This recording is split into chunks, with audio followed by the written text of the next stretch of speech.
Thanks for stopping by to check out my how-to video for setting up a new project in the Solmetric PV Analyzer 4.7 software. Start out by checking out solmetric.com, and you'll you'll be able to see product information and get downloads for the software and anything you need to know. There's a great guide to how to use the Solmetric IV curve testers. It's quite a few pages in a PDF form, and there's a download page where you can get the software that we're going to work on right now. That's the first link, and it's the PVA 4.7 is what I'm using, but this is a newer version, 4.7.118, and it works on the the Solmetric 1500 analyzer, the Solmetric 1000 analyzer, and the Solmetric 600 analyzer. So let's get started. I'll just bring up the software. It's already loaded. And let's see if it centers itself. Not okay. That ought to work. So it opens up to a blank no project. And so under file, you can go to a tab for start a new project or browse older projects that are already done, and you can open those and complete more additional tests, or open those and export raw data that can be processed into a report form. And then eventually, in order to do that, you will export traces for entire system right here, and that'll make a folder with a bunch of like Excel files, and then you'll create a report out of those. But to start out today, we're sticking with creating a new project file for testing pecan. So I click there, and I've already gone and collected the data that I need to enter for the pecan site. And one of the first things you want is the latitude and longitude, and they give you this button to look up the city. So you could try to type in the address, and it'll give you some rough geographical coordinates for that location. But what I did was I used Google Earth, and I found the arrays with the satellite map and pinpointed the center of that, and I got these geographical coordinates and already entered them in. All you have to do is click on that and enter in the digits. It only accepts the first 3 digits for latitude in this program. That's close enough for them. And then in the longitude, it rounded off to first 3 digits as well. So I entered those and clicked OK. So that's the coordinates. And then there's 2 choices here for array type: fixed or single axis. So we know from some of our sites, single axis is rotating from east to west all day long.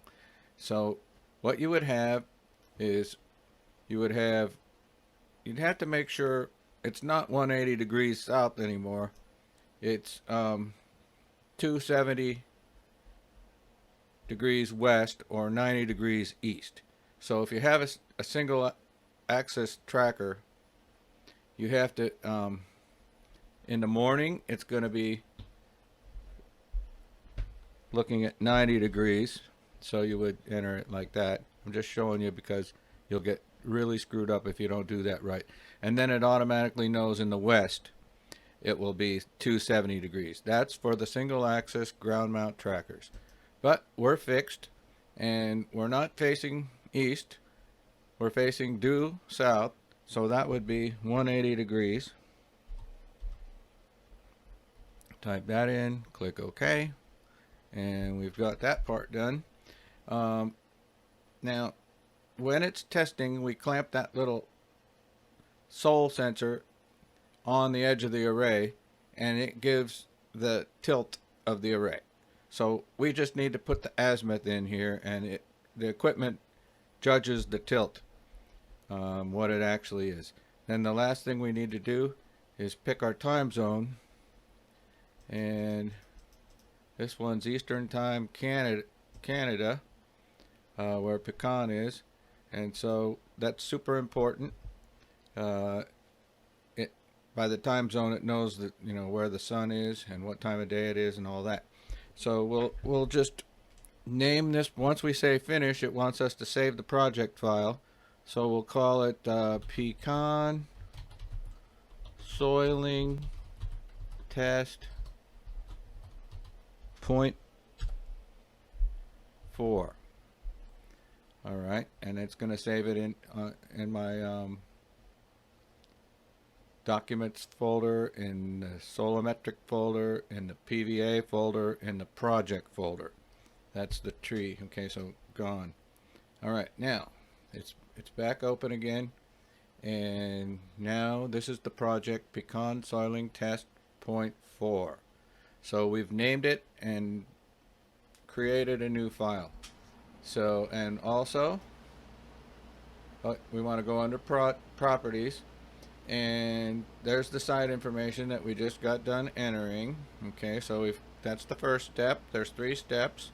Cancel out of that, and then it's the module selection. So I got this off the blueprints, and they're first solar panels. So I'm going to type in first solar in this box up on top first, and here it found some first solar modules that it already has in its database. Otherwise you'd have to create a custom solar panel if it's not in here, or you would have to search Solmetric for any additional updates and downloads with new solar panel information. So we know from my research that from off the blueprints that these are FS 395 plus modules. So I just scroll down until I find that module. There it is. Okay, it brings up all the data for that module. It uses all that data in the testing.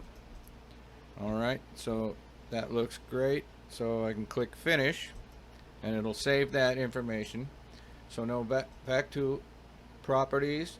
So we already got the module selection. So the last thing is the array navigator, and sort of create the model of what we are going to test.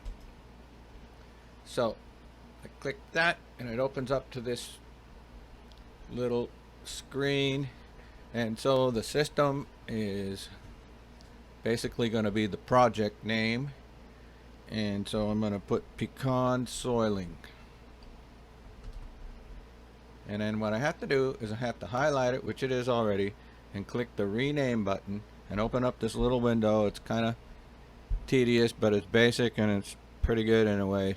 So pecan soiling tests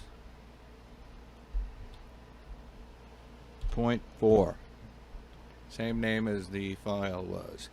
Okay, so there we have that. Now it's automatically given us our first inverter in the model. So what you have to do to name things or add components to things, you have to have it highlighted. Like if I want to add an inverter, I have to highlight the project. Okay, so I've got an inverter now, and I'm going to rename it. This is going to be the 5 dirty tests of dirty modules, so I'm going to just name it dirty. And so it's basically an inverter in this model named dirty. So dirty inverter. Now when dirty inverter, if I highlight something, it changes the access to these buttons. So like if I wanted to add another inverter, I'd have to highlight the project again, and then I have access to the inverter button. But I'm good for now with inverters, and now I'm going to add a string. So I highlight the dirty inverter, click new string, and it gave us 2. So what I'm going to do is I'm going to rename the first one module 1, number 1. Click OK. This is dirty module number 1.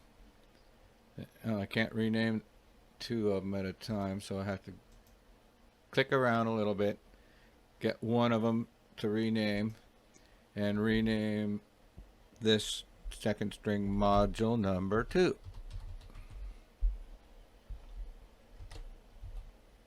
Okay.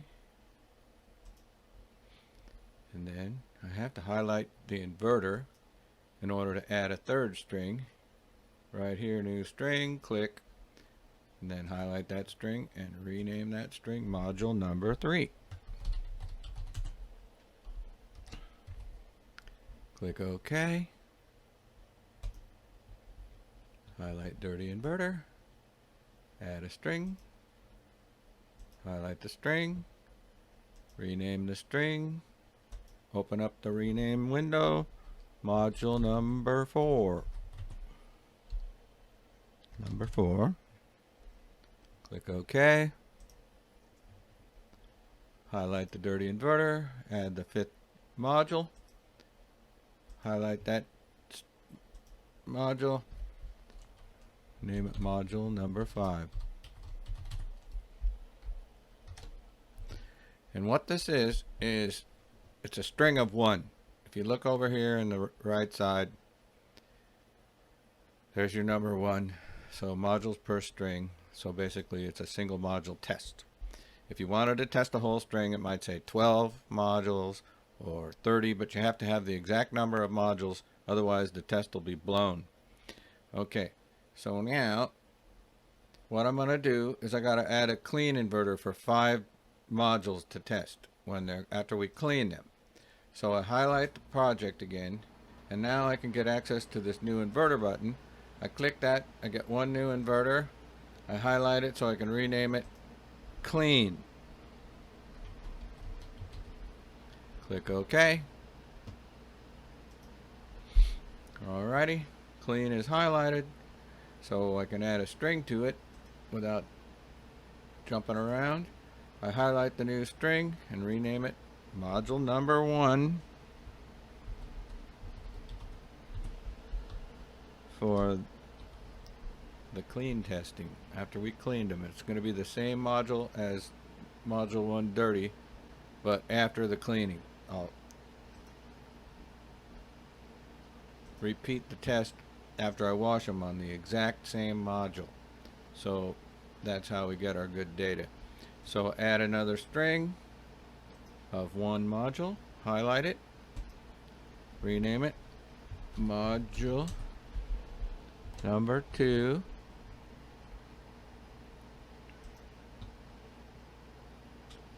Highlight the clean inverter, click string, highlight the string, rename it module number 3. Click OK. Highlighting the clean inverter, adding the string, highlight string, rename string module number 4. Click OK. Highlight the string for the inverter, clean inverter, add the string, highlight that string, rename it to module number 5. Number 5. Click OK. Now this is all we should do for one site. And if we come back next week, we might create a new one just to make our reports cleaner, with just these 10 modules entered in it exactly like this, but it'll be a different date on it. So after I do this, before I go anywhere else, I have to click finish. And that completed that. It's like saved the project as is. So now it's basically done. I can close this and take this laptop out to the field with the tester, and it's all set up and programmed to start testing immediately. And that'll be a video coming soon. So thank you very much. That's all for now.